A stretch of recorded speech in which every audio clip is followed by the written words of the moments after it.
Hello friends, नमस्कार।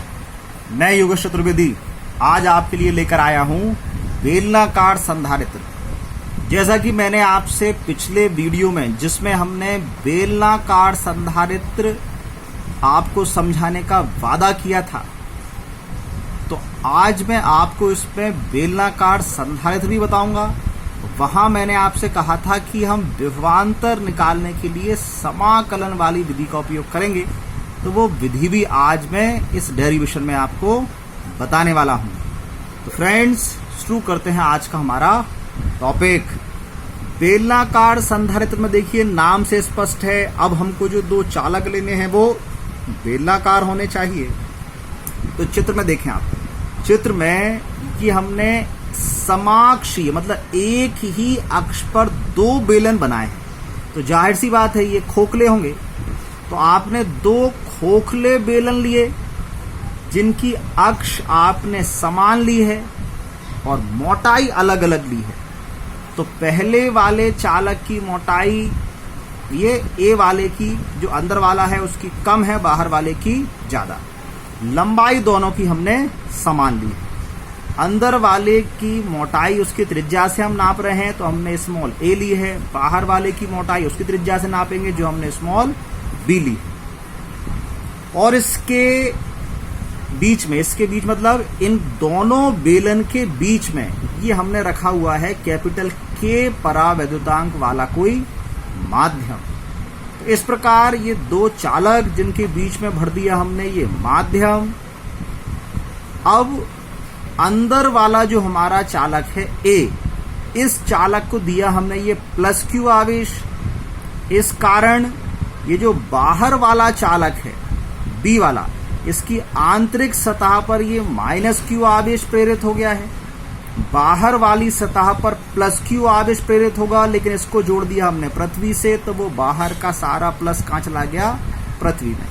तो अंदर वाले गोले पर आवेश है प्लस क्यू, बाहर वाले गोले पर आवेश है माइनस क्यू। तो आपने जितना इस चित्र में समझा है वही ये मैंने संरचना में लिखा है, ये इसकी थ्योरी बन जाएगी। देखिए संरचना में क्या लिखा। चित्र में स्मॉल एल लंबाई के दो समाक्षीय बेलनाकार चालक ए व बी हैं जिनसे बेलनाकार संधारित्र बनाया गया है। इनकी त्रिज्याएं क्रमशः ए व बी हैं, ये ए और बी थी। चालक ए को प्लस क्यू आवेश दिया गया है, ये प्लस क्यू आवेश दिया ये वाला, जिससे चालक बी की आंतरिक सतह पर माइनस क्यू आवेश, ये माइनस क्यू आवेश प्रेरित हो जाता है। चालक बी की बाह्य सतह को पृथ्वी से जोड़ दिया गया है, ये पृथ्वी से जोड़ा है। दोनों चालकों के मध्य कैपिटल के परावैद्युतांक वाला कोई माध्यम लिया गया है। हम इसके स्थान पर वायु या निर्वात भी ले सकते थे। डेरिवेशन तो हमको दोनों स्थिति में सॉल्व करना होता है, पहले वायु ले लो तो बाद में माध्यम दिखाना पड़ेगा, पहले माध्यम ले लो तो बाद में वायु आएगा। तो मैं शुरुआत में माध्यम लेकर चल रहा हूं।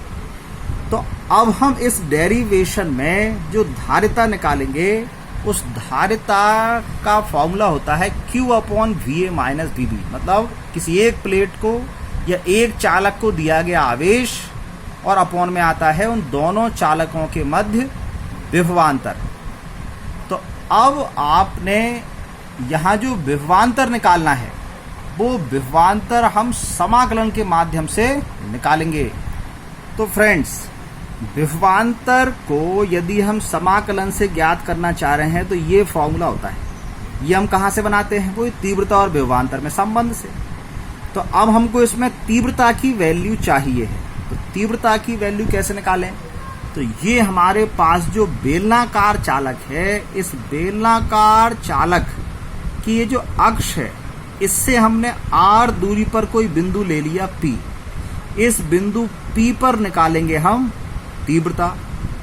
तो बेलनाकार चालक की जो तीव्रता हमने पढ़ी है उसमें आवेश घनत्व लैम्डा आता था। तो सबसे पहले हम यही मान लेते हैं, यदि बेलनाकार चालक A का रेखीय आवेश घनत्व प्लस लैम्डा हो तो लैम्डा की वैल्यू Q/L। देखिए यहां चूंकि हमने बेलनाकार चालक के कारण तीव्रता निकालनी है, इसलिए हम ये लैम्डा ले रहे हैं।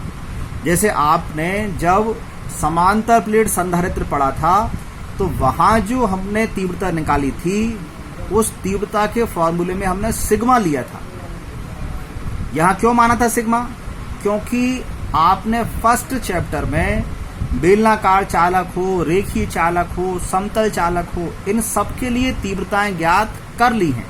तो वहां से हम जानते हैं कि तीव्रता ज्ञात करने के लिए हमको किस चीज की आवश्यकता होती है। इसलिए वो सारी जानकारी जो हमारे पास पहले से है, उस अनुभव का लाभ लेकर ये हम पहले मान लेते हैं। यदि आपको कंफ्यूजन है कि तीव्रता के ये फॉर्मूले कैसे आ रहे हैं, तो आप please please please first chapter के मेरे वो वीडियोस जरूर देख लीजिए, नहीं तो फिर ये कंफ्यूजन हमेशा बरकरार रहेगी। और यदि आप मुझसे शुरू से जुड़े हैं, वो सारे वीडियोस आपने देखे हैं, तो फिर मुझे पूर्ण विश्वास है कि इसमें आपको कोई कंफ्यूजन नहीं हो सकती है। तो फ्रेंड्स, हमने मान लिया कि ये जो हमारा बेलनाकार चालक है, इसका रेखीय आवेश घनत्व लैम्डा है। तो लैम्डा की वैल्यू Q/L होती है।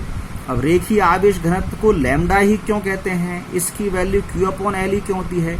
तो ये जानकारी भी मैंने फर्स्ट चैप्टर में जो सतत आवेश वितरण वाला टॉपिक है उसमें दी है। यदि आपको इसमें कोई कंफ्यूजन है तो आप उसको वहां पर जाकर समझ लें।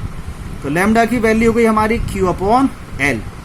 अब हमने इसकी सहायता से तीव्रता निकालनी है। तो इस अक्ष से r दूरी पर स्थित किसी बिंदु पर तीव्रता का फॉर्मूला होगा 1/2πε0K λ/r।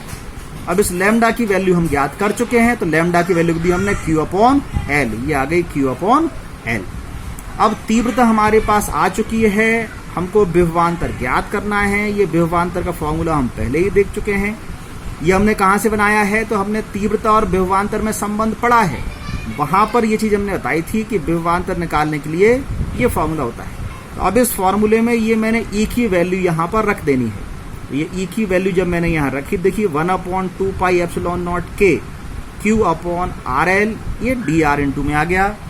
तो जब आप समाकलन करते हैं, इंटीग्रेशन करते हैं, तो कांस्टेंट सबसे पहले बाहर करते हैं। तो देखिए ये जो 1/2πε0K है, ये तो कांस्टेंट है, ये बाहर चला गया। आवेश का मान भी अब नहीं बदलना है इसमें, ये भी बाहर गया। अब इसमें एक लंबाई L है, एक दूरी R है। तो लंबाई L कांस्टेंट है, दोनों बेलन की लंबाई अब हम नहीं बदलने वाले हैं डेरिवेशन में कहीं भी। लेकिन ये जो दूरी R है, इन दोनों बेलन के बीच में इस बिंदु P की दूरी है। ये बिंदु P इसके पास भी हो सकता है, दूर भी हो सकता है। मतलब ये दूरी आपकी इस A से B तक परिवर्तित हो सकती है। तो ये वेरिएबल है, इसलिए इस R को छोड़कर बाकी सभी चीजें कांस्टेंट हैं जो हमने बाहर कर दी हैं। अब अंदर बचा 1/R। 1/R का समाकलन होता है आपका log R। तो हमने इस 1/R को लिखा log R। जैसे ही समाकलन किया, ये निशान हट गए, तो लिमिट कहाँ चली जाएगी? ये लिमिट एक बड़ा ब्रैकेट लगाकर यहाँ पर लिख दी है।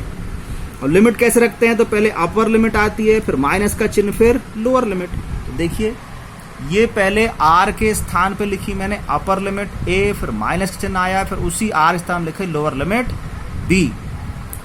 अब ये जो माइनस का चिन्ह बाहर था, मैं इसको चाह रहा हूं अंदर कर लूं ताकि ये माइनस की हेडिंग खत्म हो। तो जैसे ही इसको अंदर करेंगे, तो ये जो log A प्लस का है, ये माइनस का हो जाएगा, और ये जो log B माइनस का, ये प्लस का हो जाएगा। तो जो प्लस का हो गया उसको आगे लिख दिया, माइनस वाले को पीछे लिख दिया। अब log का एक फॉर्मूला होता है हमारे पास, log m minus log n is equal to log m/n।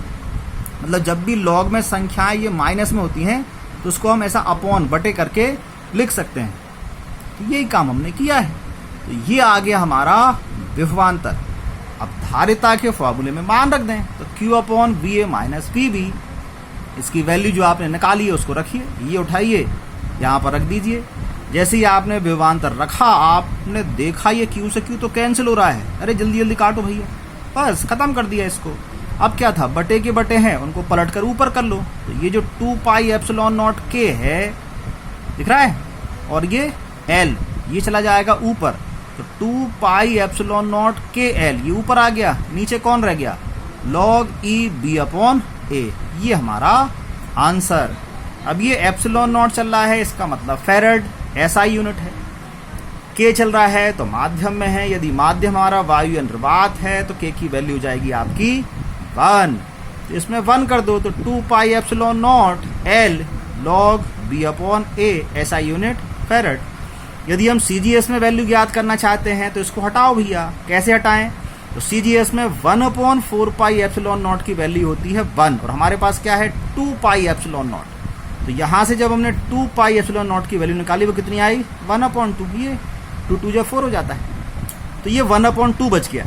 ठीक है, तो अब 2 पाई एप्सिलॉन नॉट के स्थान पे क्या लिखना है हमको 1/2। देखो यहाँ पर ये 2 पाई एप्सिलॉन नॉट हटा दो, क्या लिख दो आप 1/2। 2 पर बचेगा KL, नीचे क्या बचेगा 2 log E B/A। चेक करो KL 2 log B/A। आप CGS में गए तो फेरेड का क्या बन गया स्थित फेरेड। अब आप माध्यम से वायु निर्वात में आना चाहेंगे तो बताओ क्या करेंगे, बताइए। बिल्कुल सही बताया आपने, K की वैल्यू 1 कर देंगे। ये K की वैल्यू आप 1 करोगे तो यहाँ बचेगा केवल L, नीचे जाएगा 2 log B/A। तो ये आ गई हमारे पास बेलनाकार संधारित्र की धारिता। अब अगर हम इसको बढ़ाना चाहते हैं तो कैसे बढ़ाएंगे? तो देखो इसमें वो कौन कौन सी चीजें हैं जो इसको प्रभावित कर सकती हैं। तो एक हम देख रहे हैं ये L L L सब में आ रहा था, समानुपात में आ रहा है, तो C समानुपाती है L के। अब L क्या चीज है? तो L है हमारे चालक की लंबाई, मतलब हमारे जो बेलनाकार चालक है उनकी लंबाई है ना L। तो बस अगर लंबाई ज़्यादा होगी तो धारिता ज़्यादा होगी। तो यदि हम बढ़ाना चाहते हैं तो दोनों बेलनाकार चालकों की लंबाई हमको अधिक लेनी होगी, मतलब लंबे लंबे बेलनाकार चालक लेने होंगे। फिर देखो दूसरी राशि है ये log B/A, ये log B/A, log B/A, ये सब में आ रही है। तो log B/A ये व्युत्क्रमानुपात में है। व्युत्क्रमानुपात मतलब ये राशि कम होगी तो ये बढ़ेगी। अब ये किस पर डिपेंड करेगी B/A पर। तो B/A की वैल्यू कम होनी चाहिए। अब B/A की वैल्यू कम होने का मतलब है कि B का मान ना बढ़ाकर हम A का मान बढ़ाएं तो राशि कम होती जाएगी। तो हमने A का मान बढ़ाते गए इसको B के बराबर कर दिया। B के बराबर कर दिया तो कितना हो गया B नीचे ऊपर नीचे B, तो B से B कैंसिल, मतलब 1 आ गया। अब आप सोचो कि हम नीचे इस A की वैल्यू B से ज़्यादा बढ़ा लें तो संभव नहीं है, क्योंकि अंदर वाला जो बेलन है उसकी त्रिज्या है A और उसकी त्रिज्या हम बढ़ाते जा रहे हैं, लेकिन इतना नहीं बढ़ा सकते कि वो B के बराबर ही हो जाए, क्योंकि यदि वो B के बराबर हो गया तो फिर दोनों एक दूसरे के अंदर कैसे जाएंगे। और आप सोचो कि उसको हम और बढ़ाकर B से भी बड़ा कर दें तो संभव ही नहीं है। अंदर वाले की त्रिज्या बाहर वाले से बड़ी तो हो नहीं सकती। तो ठीक है, तो हमने इस B को तो वैसा का वैसा छोड़ ही दिया था, लेकिन इस A को हम इतना बढ़ा रहे हैं कि B के बराबर ना हो लेकिन लगभग बराबर तो हो जाए। हाँ, अब ठीक है, अगर ये लगभग बराबर हो जाएगा तो हमारा काम बन गया। तो इसकी वैल्यू जितनी मिनिमम हो सकती है उतनी मिनिमम हमने कर ली, जिससे धारिता हमारी बढ़ जाएगी। ये लिखा मैंने कि दोनों चालकों की त्रिज्या लगभग बराबर होनी चाहिए। अगर हम मैथ के गणित के हिसाब से सोचें तो अगर B/A मैंने बराबर कर दिया तो ये बराबर हो गए, वैल्यू आ गई 1, log 1 की वैल्यू 0, तो इन्फिनिटी। मतलब हम इसको अगर लगभग बराबर भी ले आए तो धारिता बहुत बढ़ जाती है। फिर इसके बाद क्या है? तो इसके बाद देखो ये परावैद्युत माध्यम, ये वायु निर्वात, K गुना था माध्यम में, यहाँ भी चेक कर लो, ये वायु निर्वात और ये माध्यम K गुना चल रहा है ना। हाँ, तो माध्यम की उपस्थिति में धारिता K गुना हो जाती है। तो यदि हमको धारिता की वैल्यू ज़्यादा लेनी है तो फिर वायु निर्वात के स्थान पर क्या लें? हम माध्यम लें, जिससे धारिता हमको वायु की तुलना में K गुना प्राप्त होगी। तो फ्रेंड्स, ये था हमारा बेलनाकार संधारित्र। तो आपने बेलनाकार संधारित्र क्या होता है, कैसे बनाया जाता है, इसकी धारिता कितनी होती है और धारिता को हम कैसे बढ़ा सकते हैं, ये सीख लिया है। तो इस प्रकार हमारे तीनों संधारित्र पूरे हो जाते हैं। नेक्स्ट टॉपिक में मैं आपको समझाने वाला हूं इनका संयोजन। तो फिर मिलेंगे फ्रेंड्स, तब तक के लिए अच्छे से मन लगाकर पढ़ाई करना, इनके नोट्स तैयार करना। नमस्कार।